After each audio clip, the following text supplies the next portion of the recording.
Every Sunday night, my own children would surround me in the living room. "This secret dies with us, old woman," the eldest would whisper while the others laughed. For 3 years, they waited for me to die so they could have my house. Little did they know I had a guardian angel watching through the window. Good afternoon, my dear friends. What a joy to talk with you today. My name is Martha Sullivan. I'm 78 years old, born in a small town in Vermont, and now living here in Portland, Oregon. I'm sitting on my porch where I can see the garden I planted with such care. The dahlias are starting to bloom, you know? This time of year they look so beautiful, with colors that brighten the day of anyone passing by my house. These days, my greatest pleasure is decorating spaces. Look at this embroidered pillow next to me, made by these calloused hands. I also enjoy rearranging furniture, moving pictures around, creating compositions with plants and antiques. My home is like a living museum that changes as my heart desires. Neighbors often stop by for coffee and to see what Miss Martha has come up with this time. I became interested in decoration when my late husband, Theodore, gave me a home decor magazine back in the 70s. Back then, having magazines like that was quite a luxury. I would spend hours admiring those spaces and thinking, one day my house will be like this, cozy and beautiful. And it was from those worn pages that this passion was born, one that stays with me to this day. The living room where I am now was entirely decorated by me. On the walls, I placed family photos, some macrame work I learned to make by watching videos online. Yes, this old lady knows how to use technology. And a large mirror I found at an antique store. They say old mirrors hold stories of those who've looked into them. If this mirror could speak, oh, the tales it would tell. And you, my dear viewers watching now, tell me in the comments, from which little town in America are you watching? And what time of day did you find this video? Sipping coffee in the morning, during your lunch break, or already tucked in bed? I always read all the comments and feel so happy knowing where you're from and when you set aside time to listen to this grandma's stories. Let me know, okay? Let's create a chain of kindness. Today, I'll share with you a story I've kept in my heart for a long time. A story about family, about pain, but also about hope and justice. Because, my dears, sometimes danger lives within our own home, coming from those who should protect us. But life has its mysterious ways of fixing things, and sometimes we're not as alone as we think. Let me grab my shawl as the afternoon starts to cool down, and I'll tell you how I discovered that a child's true love can be stronger than the greed of many. I was born in Vermont, as I mentioned, in a simple wooden house with clay roof tiles that let in a bit of rain during storms. My father, Harold, worked in the fields growing corn and wheat, while my mother, Olivia, took care of us and did sewing work on the side. There were 5 of us siblings, me, the youngest, my sister Zelda, and my 3 brothers, Douglas, Oliver, and Jerome. Days of hard work, but also of great unity. Our house was at the end of a dirt road. The roof, when it rained, made that little noise that still lulls me during sleepless nights. The floor was packed earth, smoothed by the straw broom that Mama swept with every blessed day. The walls were made of boards that left cracks where the wind came whistling through, bringing the smell of the wilderness, and in winter, a bone-chilling cold. My childhood was one of bare feet and busy hands. By 7, I was already helping Mama grind beans in the mortar, wash clothes at the creek's edge, and tend to chickens in the yard. While town girls played with porcelain dolls, I made mine from corn husks, decorating them with fabric scraps from my mother's sewing work. But don't misunderstand me. I was happy, very happy. The simple life teaches us to value what truly matters. School was far, about 3 miles of walking. I went with my brothers, always barefoot to save our only pair of shoes, kept for church days. At school, I learned to read with Mrs. Norma, a lady with hair pulled into a tight bun and eyes that seemed to see into our souls. She was the one who gave me my first book, a book of poetry that I still keep as a treasure. On Sundays, after church, the whole family gathered under the big oak tree in our yard.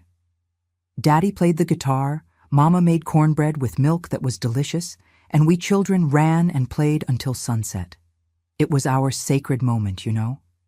That time when we were simply happy together. My mother had a saying she always repeated, "Child, life is like embroidering cloth. It looks pretty on top, but underneath, the knots hold everything together." I only understood what that meant many years later, when life started showing me its tightest knots. When I turned 15, I met Theodore at a 4th of July dance. He was the son of Italian immigrants, worked in carpentry, and made the most beautiful furniture in the region.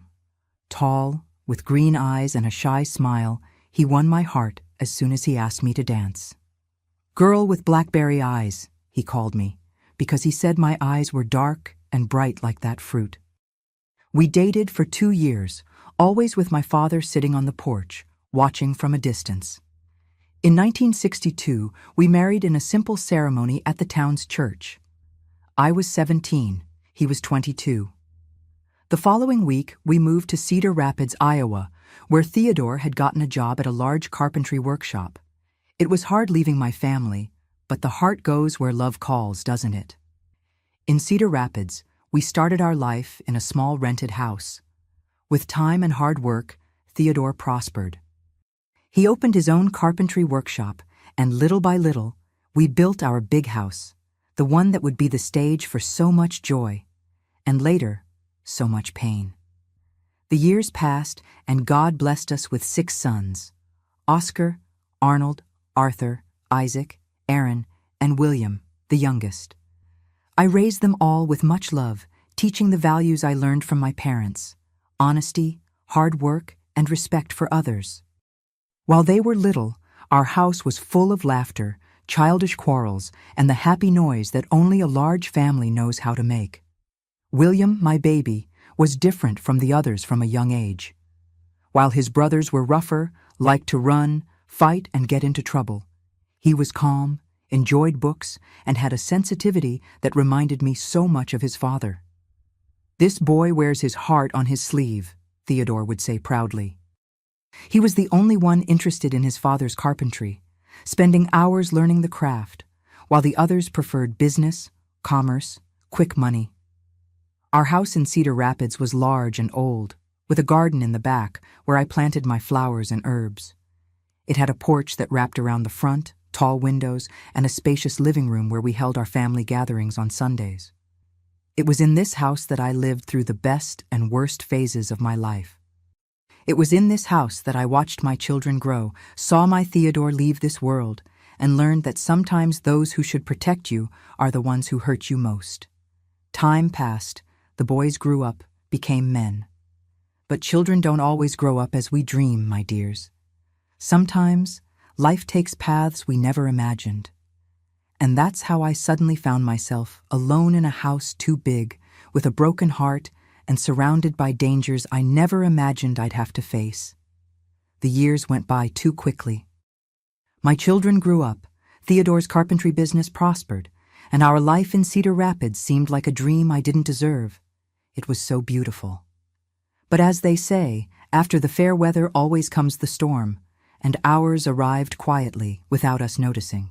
In 2010, Theodore started feeling chest pains. At first he hid it, said it was just fatigue, age-related. We were already in our 60s after all.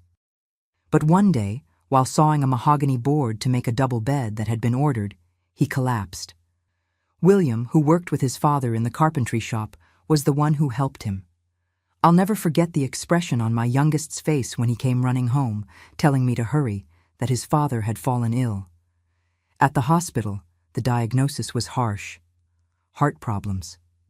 "Mrs. Sullivan, your husband needs urgent surgery," said Dr. C. Guthrie, taking off his glasses and rubbing his tired eyes.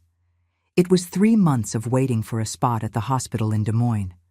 3 months of anguish, of seeing my Theodore wasting away day after day, growing paler, weaker.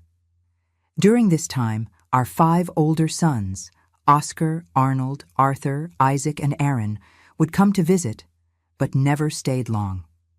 They already had their lives, their businesses in neighboring towns. Only William remained by our side, taking over the workshop, caring for his father, helping me with the heavier tasks. "Mom, don't worry about money. I'm here," he would tell me, holding my wrinkled hands in his strong, calloused ones like his father's. I thanked God for having at least one son with his heart in the right place. Finally, we got the spot for surgery. Theodore was operated on, but his heart was already too damaged. He returned home different, more fragile, quieter. He started spending more time sitting on the porch, watching the street activity, the children playing, life going on without asking permission. It was during this time that I noticed a change in my other sons. They started visiting more, especially on Sundays. At first, I thought they were worried about their father, that they had finally understood the importance of family. How wrong I was, my God.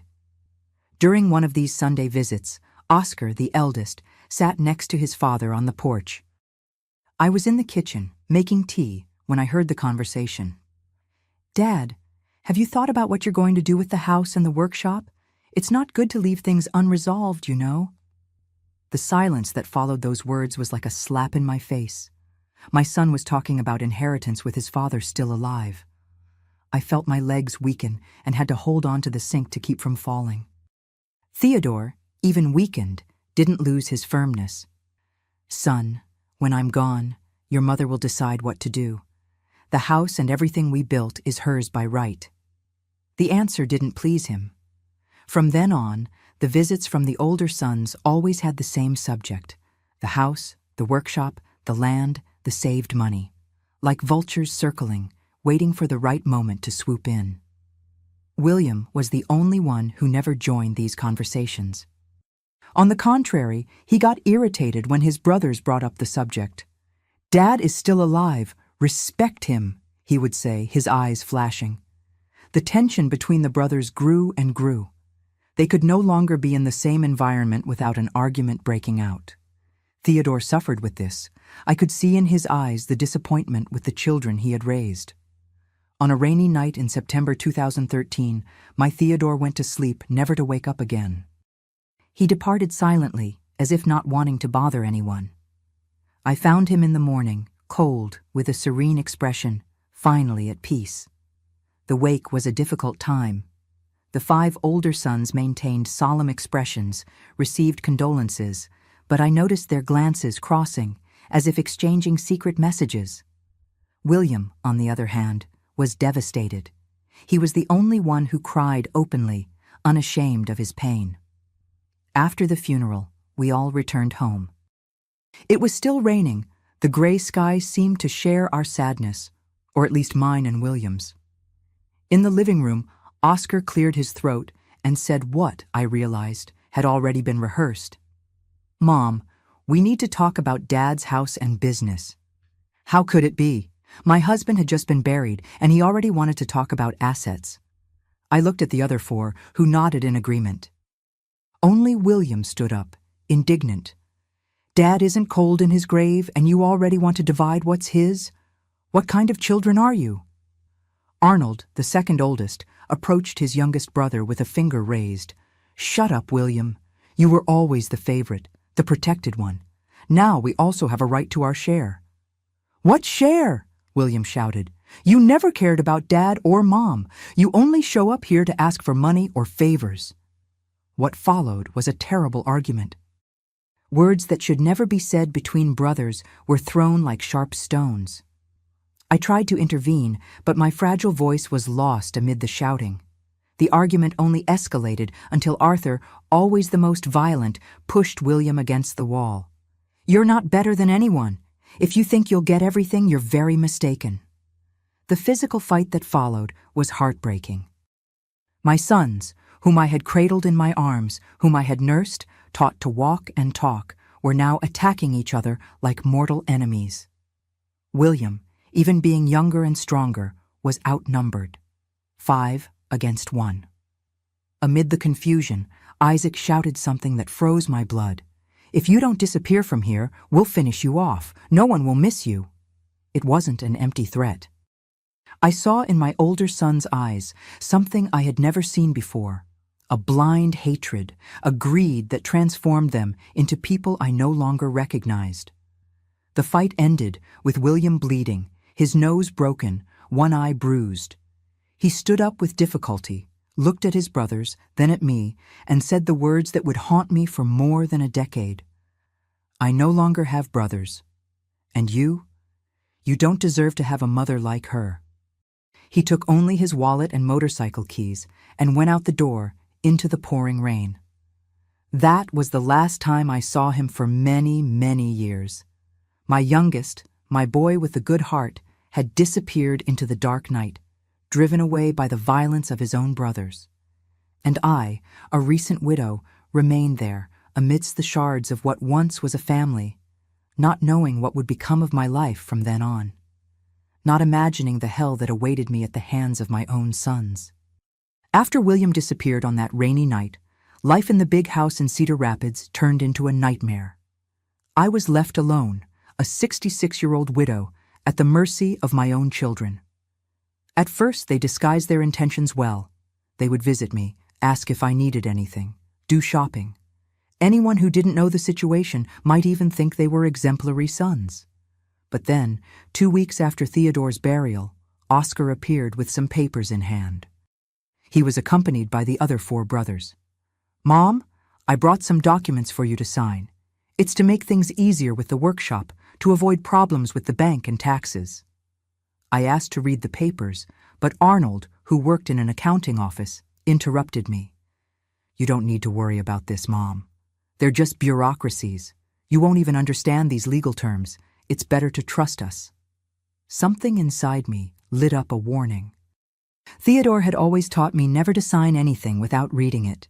I returned the papers and said firmly, "I'll take this to Mr. Jameson, your father's lawyer friend.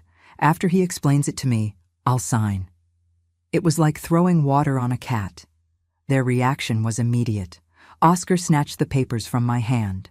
Arthur hit the table so hard that my teacup tipped over, spilling the hot liquid on the embroidered tablecloth. "You're not taking anything to any lawyer," shouted Isaac. "Either you sign now, or things will get difficult around here." That was the first moment I truly felt afraid of my own children. I saw in their eyes something a mother should never see, a calculating coldness, a cruel determination. They were the looks of strangers, not of the boys I had raised. "Get out of my house," I said, trying to keep my voice firm despite the tremor taking over my body. "Get out now!" They left, but Aaron, the 5th son, who had been quiet until then, stopped at the door and said something that still gives me chills when I remember. "You'll change your mind, Mom. Everyone does." I spent the whole night locked in my room with a chair propped against the door. For the first time, I felt afraid in my own home. The next day, I tried to call Mr. Jameson, but the phone was dead. When I went to check, the wire had been cut. That same week, their strategy began. Aaron showed up saying that since I was alone, he would live with me to keep me company. I had no way to refuse. He installed himself in what had been William's room and little by little took control of the house. In less than a month, I could no longer receive visitors. "It's for your safety, Mom. There are a lot of opportunists out there," he would say. My friends from church tried to visit me a few times, but he would send them away, saying I was resting or sick. The phone was never fixed. My communication with the outside world was cut off. Gradually, I became a prisoner in my own home. Aaron controlled the money, the shopping, even what I ate and when I ate. The other 4 would come regularly, always with more papers to sign. When I refused, the punishment was immediate. I would go without food or without the blood pressure medication I needed to take. Sometimes Aaron would forget to bring me food for an entire day. "You're getting forgetful, Mom. You're no longer of an age to take care of all these things," they would say when I complained. And so it was for months, me withering away, losing weight, losing the will to fight. I tried to escape twice, but Aaron had changed the locks and kept the keys with him. The front windows were sealed to keep out the cold, according to him. I was completely isolated. 1 year after Theodore's death, when I was almost giving up, I had an idea. I pretended to be resigned to the situation. I started signing some less important papers, always asking to read them first, so that they would lower their guard. The strategy worked. They began to relax, thinking they had broken me. I took advantage of this false sense of security to hide a letter with the neighbor. Mrs. Cooper, who lived next door, had always suspected something was wrong. One afternoon while Erin was at the market, I managed to pass a note under the fence, asking her to deliver it to the police. She promised to help. But my sons had eyes everywhere. Someone saw Mrs. Cooper going to the police station and warned Erin. When he returned, he was with a rage I had never seen before. He dragged me by the hair to the bedroom and locked me there for 3 days, without food, only with a little water. Mrs. Cooper was never seen again. I later learned that her children had taken her to another city for health treatment. I'm sure it was out of fear. That's when the Sunday ritual began. Every Sunday afternoon, all 5 would gather at my house. Oscar, Arnold, Arthur, Isaac, and Erin would sit in the living room, drinking coffee they made themselves. They never let me prepare anything, afraid I would put something in their drink. They would bring me to the living room, sit me in a chair in the center, and there would begin what they called a business meeting. It was systematic psychological torture. Each one, in turn, would tell me how ungrateful I was, how I was disrupting their lives, how William had run away because he couldn't stand to see me anymore, how Theodore had died of disappointment because of me. "Do you think that useless husband of yours left anything? It was our work that built all this," Arthur would often shout, pointing to the walls of the house. "If it weren't for us, you would be begging in the street." The words were like knives, each cutting deeper than the last. Sometimes it didn't stop at words. When I responded or tried to defend myself, Erin, who was the most violent, would come with a slipper in hand. "You need to learn to respect your children." The slipper would crack against my legs, my arms, my back. One day, when I tried to scream for help, Arthur put a cloth in my mouth while the others held my arms. The terror of those moments I will never forget. But the worst of all, what hurt me the most, was the end of those Sunday sessions. When they had had enough fun with my humiliation, Oscar, the oldest, would always lean towards me and whisper the same phrase with an icy smile, "This secret dies with us, old woman." And they would all laugh as if it were the funniest joke in the world, as if they were sharing an innocent prank, not the torture of their own mother. At night, after they left, I would drag myself to my room and cry silently, so that Erin wouldn't hear. I thought of William and wondered where my youngest was, if he was well, if he thought of me. I prayed, asking God to protect him, wherever he was. And in the depths of my heart, I wished he would never return. Not to see me in that degrading situation, not to fall into the clutches of the brothers who had already threatened his life once. The years passed like this: 2, 3, 5 years of continuous humiliation.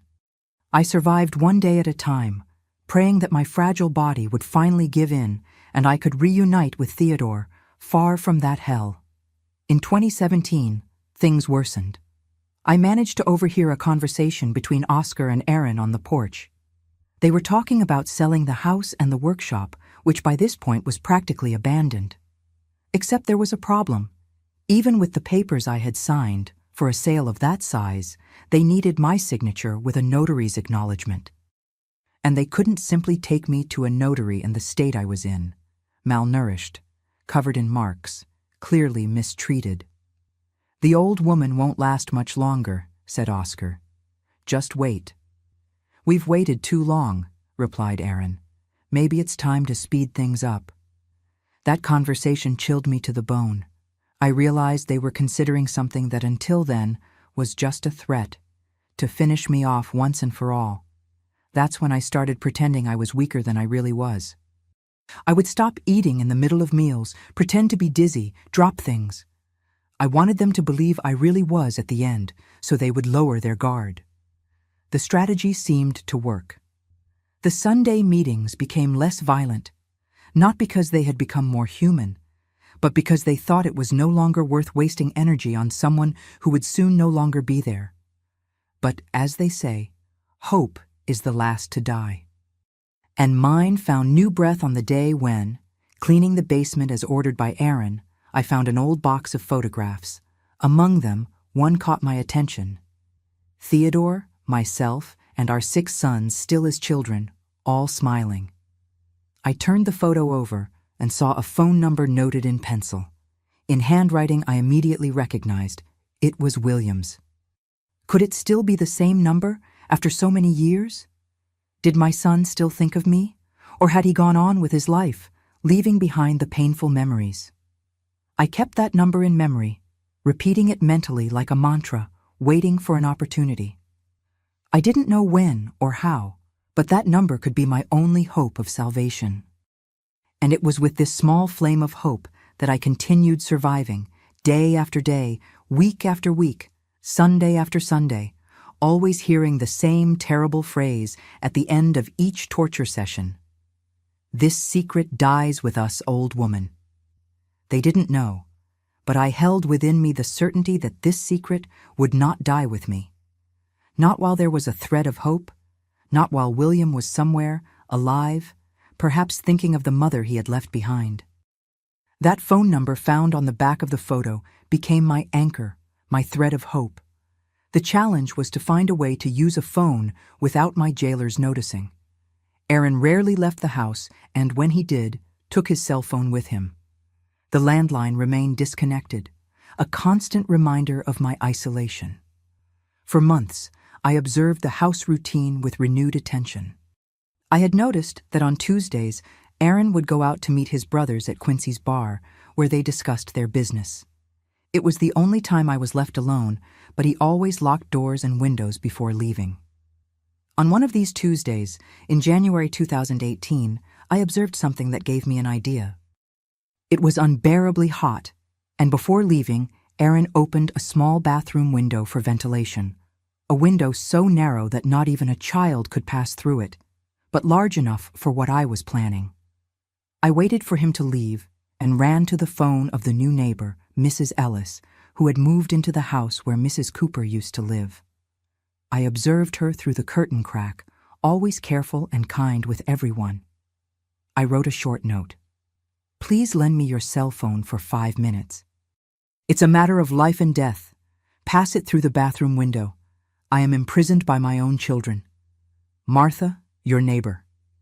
I folded the paper several times until forming a small ball, and gathering all my strength, threw it through the bathroom window. By a miracle, the paper fell exactly on Mrs. Ellis's clothesline among the hanging clothes. The hours that followed were pure agony. What if she didn't see the note? What if she didn't believe it? What if she told Aaron?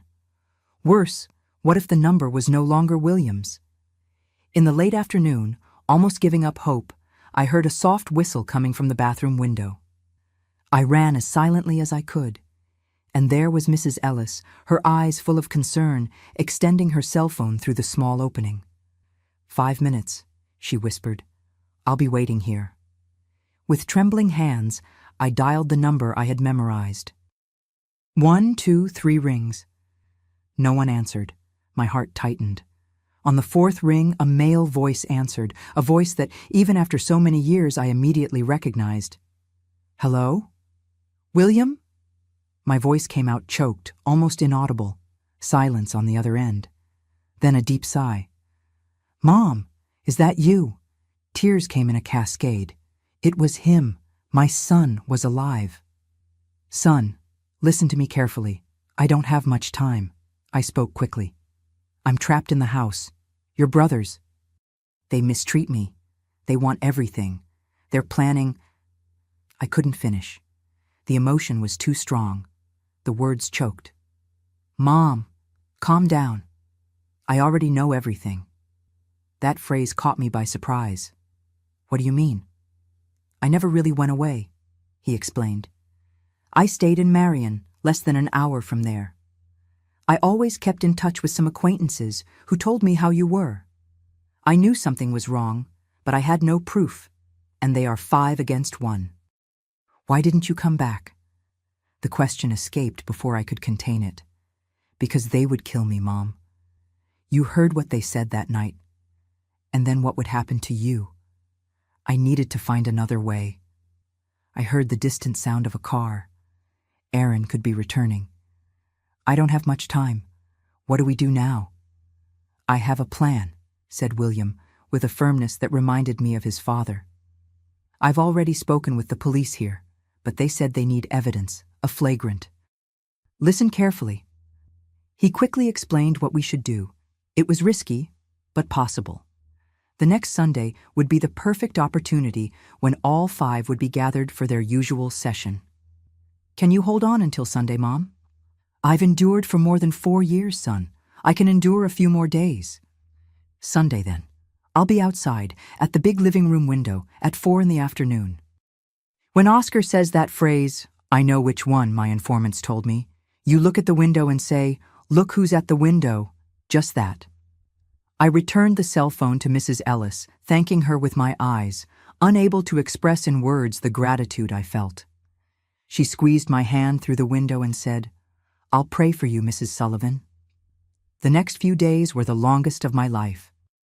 Each hour dragged, each tasteless meal, each humiliating order from Aaron. Everything was bearable now because there was an end in sight. I maintained my routine, continued pretending weakness and submission, while inside a flame of hope grew. On Saturday night, I could barely sleep. What if William didn't come? What if the plan didn't work? What if my other sons found out? I prayed all night, asking for strength to face what was coming. Sunday dawned clear, a beautiful summer day. Around noon, the cars began to arrive. First Oscar, then Arnold, followed by Arthur, and lastly, Isaac. Aaron received them on the porch, all laughing and talking loudly, like old friends gathering for a barbecue. Only I knew the true purpose of that meeting. At 3:30, as usual, Aaron came to get me from the room. Get ready, old woman. The boys want to talk. I put on my best dress, a simple garment worn by time, but still dignified. I combed my white hair that hadn't seen a beauty salon in years. I looked at myself in the cracked mirror of the room, and, for the first time in a long time, I didn't just see a victim. I saw a survivor. A woman who, despite everything, had not been broken. I was taken to the living room where the 5 were already seated, drinking beer and discussing money, as always. When I entered, the conversation ceased. Oscar pointed to the chair in the center of the room, the same chair where I was humiliated Sunday after Sunday. The meeting began as always. Accusations, insults, veiled threats. I felt time drag. Was it 4 o'clock yet? Was William out there, waiting? Or was it all just a cruel illusion created by my desperate mind?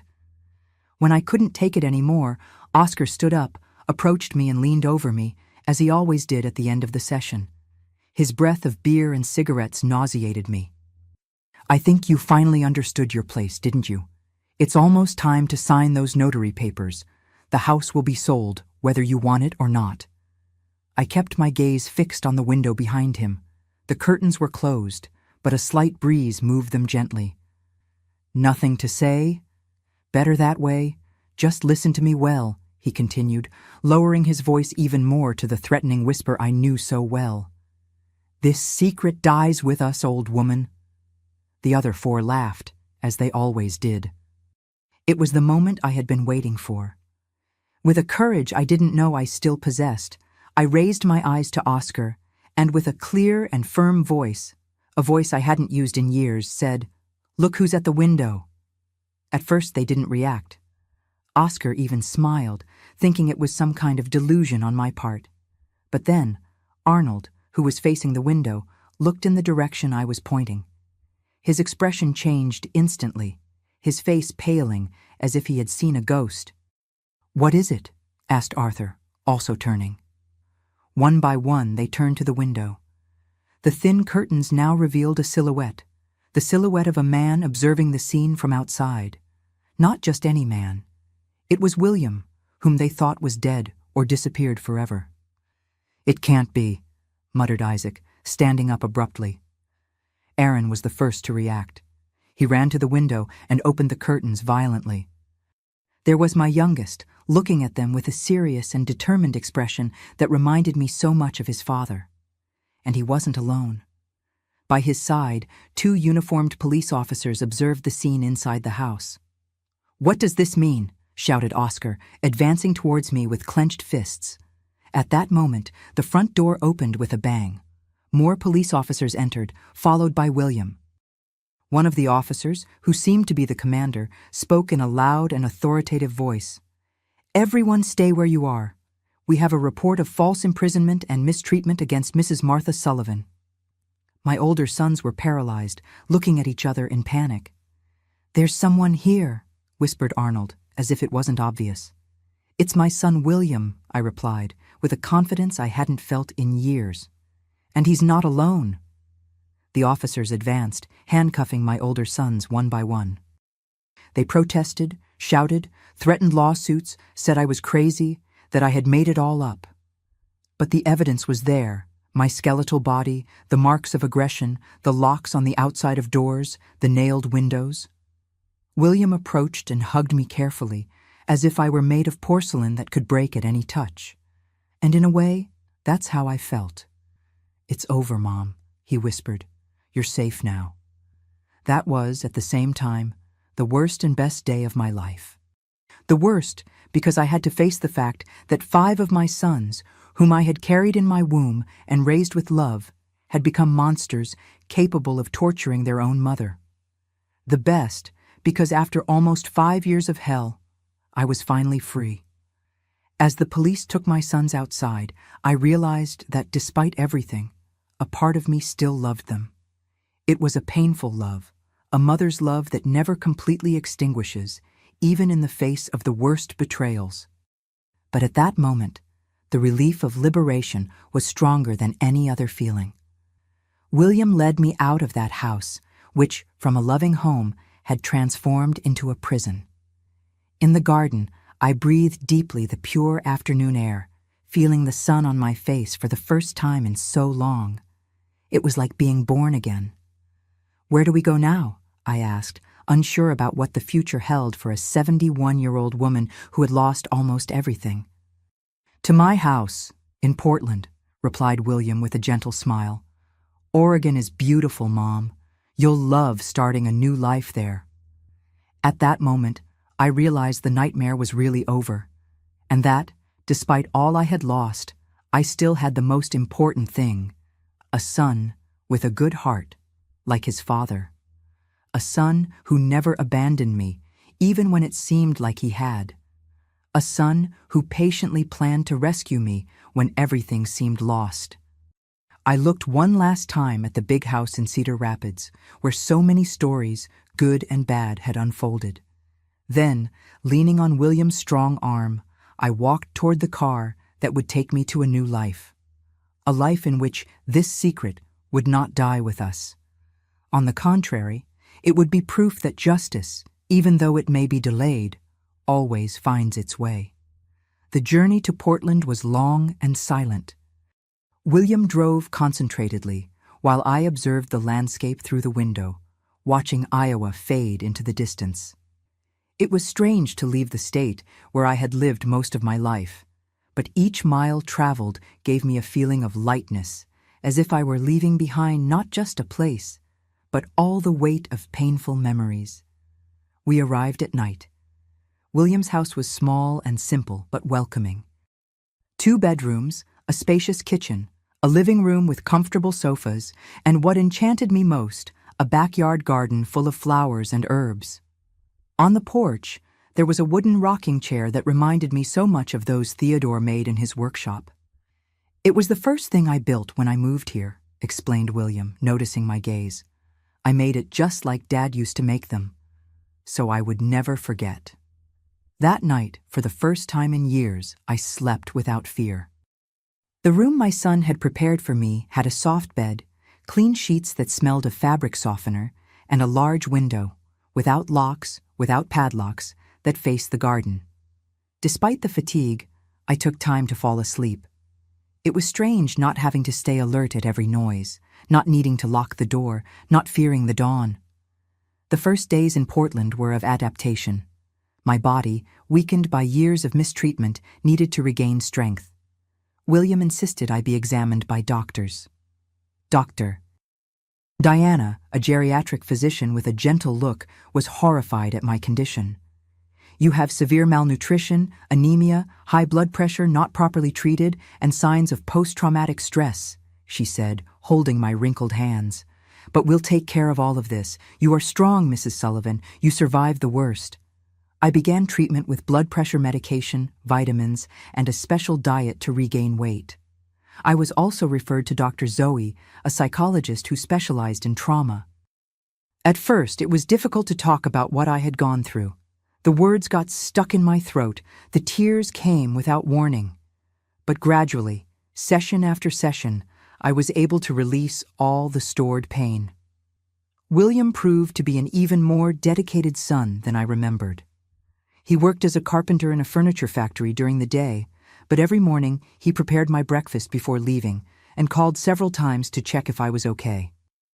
At night, we would have dinner together, and he would tell me about his life in the years we were separated. I never got married, Mom, he confessed one night. I couldn't think about starting a family knowing you were suffering. I had to resolve that first. I then learned that in the almost 5 years since he had left home on that rainy night, William had never really disappeared. First, he went to Marion, where he got a job in a carpentry shop. From there, he maintained contact with some neighbors and acquaintances in Cedar Rapids, who gave him news about me. Always bad news. I tried to come back a few times, he told me, but Aaron had spread the word that I had stolen money from Dad before running away. Some even believed it, and the 5 together were too dangerous for me to face alone. That's why he began to plan. He went to the police in Marion, but without concrete evidence of the abuse, he couldn't get immediate help. He saved money, documented what he could through neighbors' accounts, and waited for the right opportunity. When you called that day, it was like a miracle, he said, with tears in his eyes. I was almost giving up, thinking maybe it was too late. Meanwhile, the legal process against my 5 older sons followed its course. I was called to testify, to tell in detail the years of abuse. It was one of the hardest things I've ever done in life. Looking into their eyes, now handcuffed and wearing prison uniforms, and reporting each humiliation, each Sunday of terror, each threat. They denied everything, of course. They said I was senile, that I was making up stories, that William had manipulated me to get the inheritance. But the evidence was abundant. My physical state, the testimonies of neighbors, the locks on the outside of doors, the nailed windows, the cut phone. And there were also the papers they had forced me to sign, transferring assets and money to their names. The trial lasted months. It was news in the local papers, which called the case the Cedar Rapids House of Horrors. I felt ashamed when I went to the court sessions and saw people looking at me, some with pity, others with morbid curiosity. But Dr. Zoe always reminded me, "The shame is not yours, Mrs. Sullivan. You are the victim, not the guilty one." Finally, in December 2018, the sentence came. All 5 were convicted of false imprisonment, elder abuse, domestic violence, fraud, and criminal association. Sentences that varied from 12 to 15 years in prison, depending on each one's degree of participation. The house and workshop in Cedar Rapids, which they had tried to take, were legally guaranteed as mine. "What do you want to do with the house?" asked the lawyer who represented us, Mr. Oliver. I thought long and hard. That house held precious memories of when Theodore was alive and our children were still innocent children. But it also held the horror of recent years. Each room, each piece of furniture would remind me of what I went through. I want to sell it, I finally decided, and donate half the money to an institution that cares for elderly victims of violence. The rest will be to ensure my livelihood and William's future, the only son who honored his father's name. So it was done. The house was sold for a good value, which allowed us to live comfortably. William was able to leave his job at the factory and open his own carpentry shop in Portland, fulfilling the dream he shared with his father. As for me, recovery was slow but steady. The body responded well to treatments, and gradually I regained the weight, the color in my face, the sparkle in my eyes. The mind took longer. Nightmares came frequently. I would often wake up screaming, thinking I was back in that chair in the center of the room. William would come running, calm me down, stay by my side until I fell back asleep. In sessions with Dr. Zoe, I learned techniques to deal with the trauma, to not let the past contaminate my present. One of the things that helped me most was finding a purpose, something that gave me pleasure and made me feel useful again. That's how I rediscovered my passion for decoration. It started with small changes to my room. A colorful pillow here, a flower vase there. William noticed my interest and encouraged me. "Why don't you decorate the entire house your way? You can change whatever you want." That invitation opened a world of possibilities. I began researching in magazines, then on internet sites. Yes, I learned to use the computer with William's help. I discovered I had a special eye for colors and arrangements, for transforming simple environments into welcoming spaces. The house was transformed little by little. We painted the walls in soft tones, changed the curtains for light fabrics that let the light in, bought plants to give life to the corners. Each change was discussed between us two. Each new object was carefully chosen. When we finished our house, William's friends who came to visit were impressed with the transformation. A neighbor asked if I could give her some ideas for her living room. Then, another asked for help with her teenage son's bedroom. Soon, without me realizing it, I was giving small decoration consultations for people in the neighborhood. "You should charge for this," William said one day, seeing me drawing a project for Mrs. Olson's house, a widow who lived down the street. "No, son, I don't do it for money. I do it because each environment I transform is like I'm also transforming myself inside. Each new color I choose is a dark stain from the past that is erased." But the idea kept growing. In 2020, when the pandemic arrived and we all spent more time at home, people began to value their spaces even more. The demand for my consultations increased. I created a small Instagram profile with the help of Mrs. Olson's son, where I showed the before and after of the environments I decorated. To my surprise, the profile grew quickly. Grandma Martha's decorations became known in Portland. I didn't charge much. Sometimes I even accepted payments in products like homemade sweets or crochet work. The important thing was the satisfaction of seeing the smiles when people saw their homes transformed, more beautiful, more cozy. In one of these projects, I met Dorothy, a 75-year-old lady who wanted to redecorate her living room to receive her grandchildren for Christmas. While we talked about colors and furniture, she told me that she had also gone through difficult situations with her family. "Not all children know how to honor their parents in old age," she said, with a look that showed she understood my pain without me having to explain. Dorothy became a dear friend, and through her, I met other ladies from the community. We formed a small group that met once a week to have tea, exchange recipes, and mainly share stories. There, among equals, I could speak openly about my past without fear of judgments. And I discovered I wasn't alone. Others also carried invisible scars of abuse and abandonment. Together, we decided to create a larger project, an official support group for elderly victims of family violence. With the help of the Portland Senior Center and the support of volunteer professionals like Dr. Zoe, the group grew and became a safe space where people like me could find shelter and guidance. Meanwhile, the years in prison were transforming my other sons in different ways. Oscar and Arthur, the most aggressive ones, never showed remorse. Aaron and Isaac, after 2 years incarcerated, wrote letters asking for forgiveness, but I felt they were more motivated by the hope of a reduced sentence than genuine remorse. Only Arnold seemed truly sorry. His letters were long, detailed, full of childhood memories and recognition of the evil he had done. I only responded to Arnold's letter. It was difficult to find the right words. The balance between forgiveness and justice. I wrote, erased, rewrote several times with Dr. Zoe's support. In the end, the message was simple. I forgave him as a mother, but that didn't mean forgetting or accepting what he had done.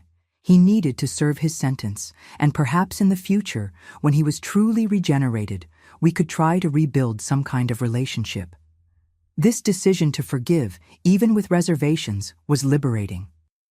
I realized that hatred only kept me tied to the past, while forgiveness, not for their benefit, but for my own well-being, allowed me to move forward. And so, day after day, year after year, I rebuilt my life in Portland. The house that I decorated with William became a true home, full of light, colors, and peace. My work with decoration, even modest, gave me purpose and joy. The support group grew, helping other people find their voice and their strength. In 2022, I received news that shook me. Arnold, after 4 years of exemplary prison behavior, had achieved progression to the semi-open regime. He wrote to me, asking if he could visit me when he had authorization to leave temporarily. I consulted William, consulted Dr. Zoe, and mainly, I listened to my heart. I decided that yes, I would receive Arnold. Not in our house, I wasn't ready for that yet, but in a public place, a cafe in downtown Portland. William insisted on being present, not out of distrust of his brother, but to give me emotional support. The reunion happened on a sunny spring day. Arnold was thinner, his hair graying, his eyes carrying the weight of guilt and remorse. When he saw me, he cried like a child. We didn't hug. That gesture still seemed too intimate, but we shook hands. It was a beginning, small, fragile, but a beginning. "Thank you for receiving me, Mom," he said, his voice choked. "I know I don't deserve your forgiveness, but I will spend the rest of my life trying to redeem myself." We talked for almost 2 hours. He told me about life in prison, about the carpentry course he was taking, a tribute to his father, he said, and about his plans for when he was definitively released. I talked about my new life, about decoration, about the support group. William, initially tense, gradually relaxed, even sharing some stories about the carpentry shop. When we said goodbye, I felt a mixture of emotions. Sadness for what could have been, relief for having managed to face this moment, and a small, shy hope that, perhaps, one of my lost sons could find his way back. I returned home that day with a renewed certainty. Life, even after the greatest traumas, always offers chances to start over. The secret is having the courage to accept them, one day at a time.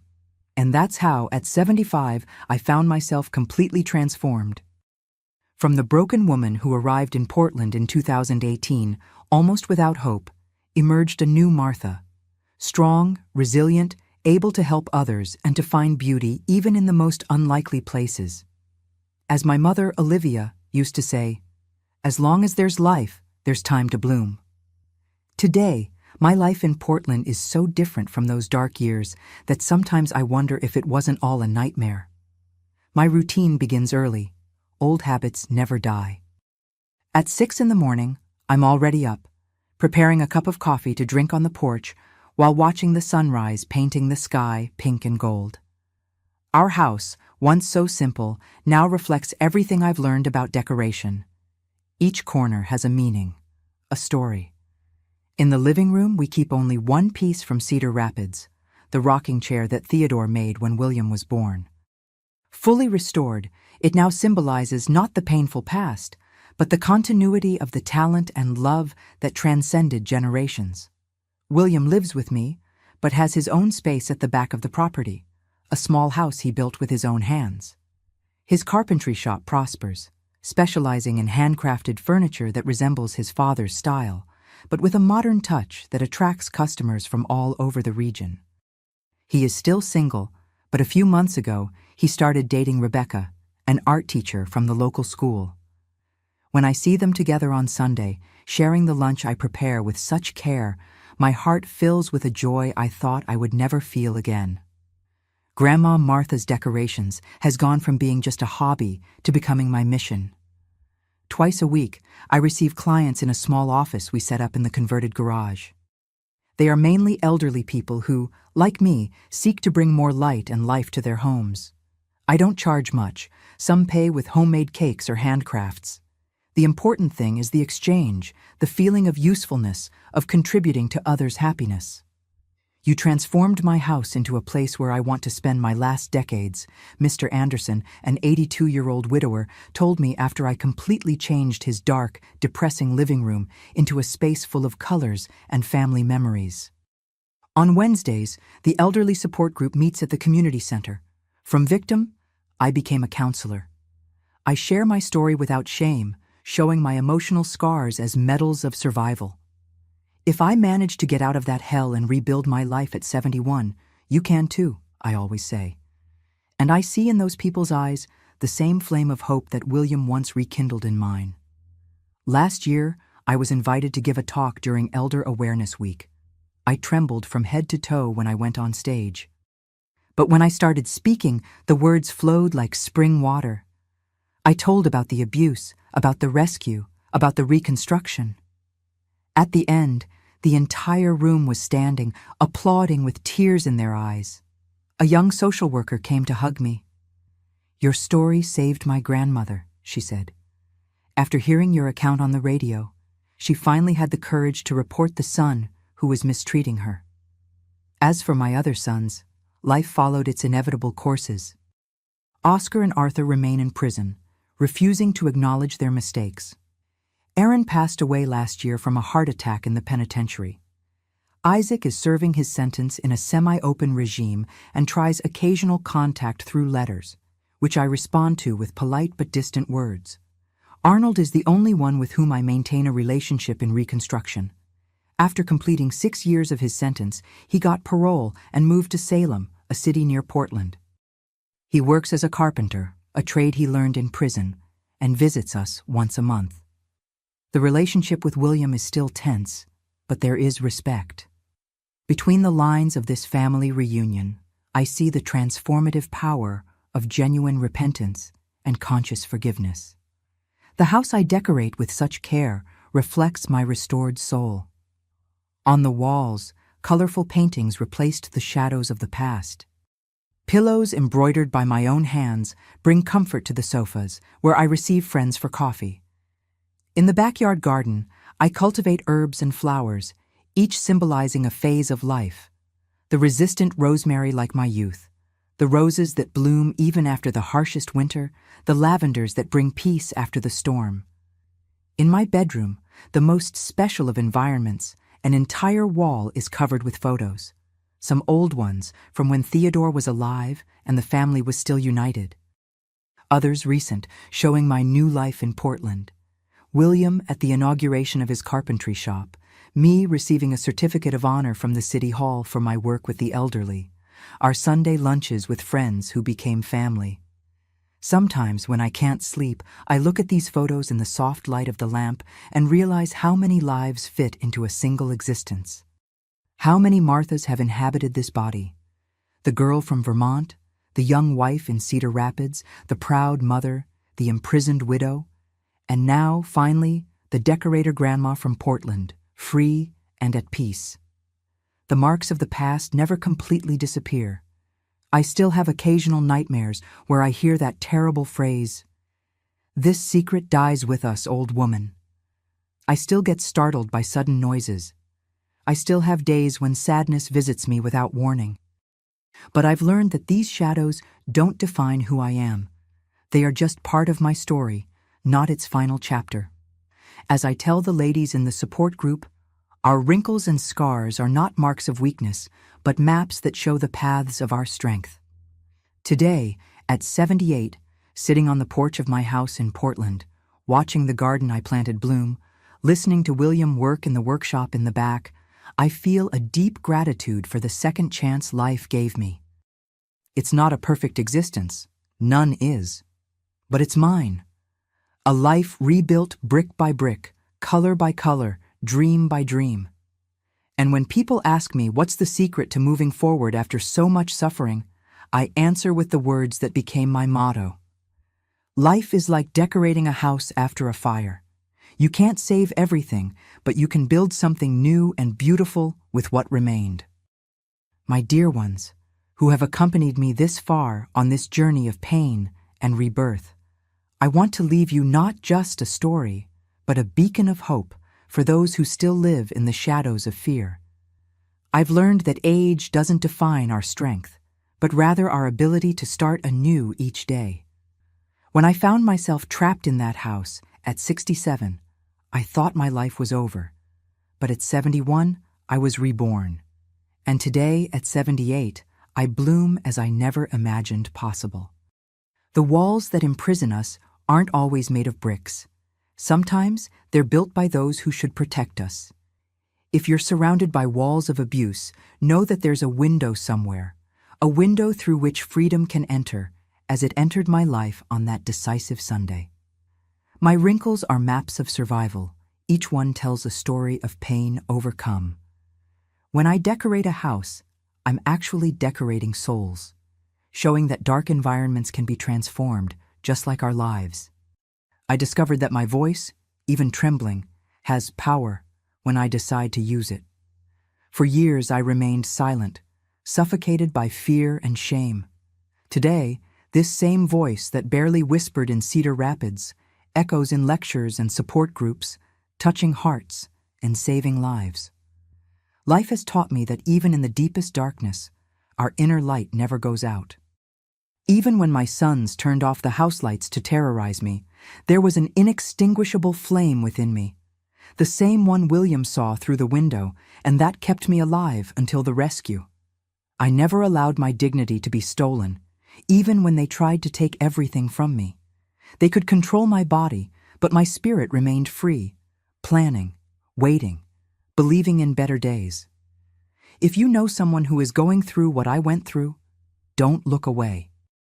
Often, all an elderly person in an abusive situation needs is someone who believes, who sees beyond the facade of normality that abusive families build.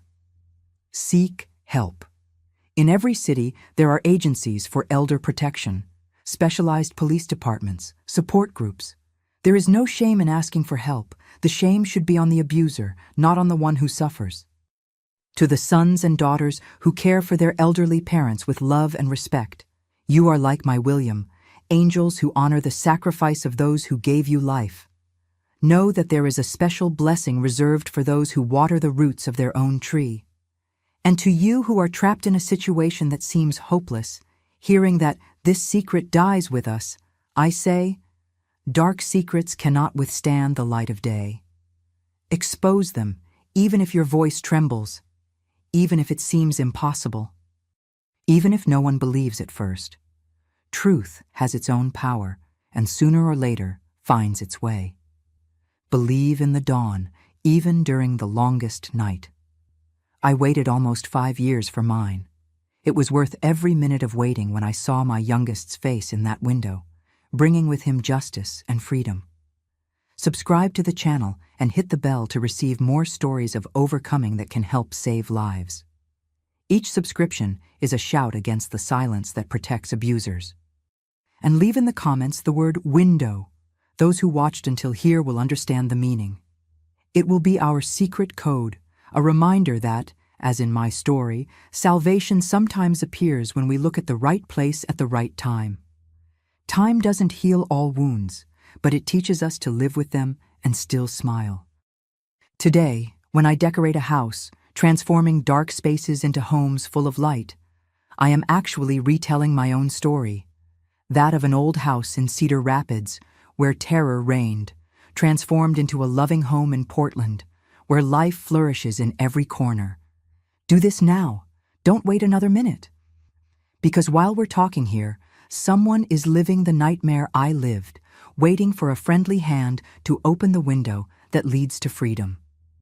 Don't forget to subscribe to Grandparents' Tales, hit that like button, and let me know in the comments where you're watching from.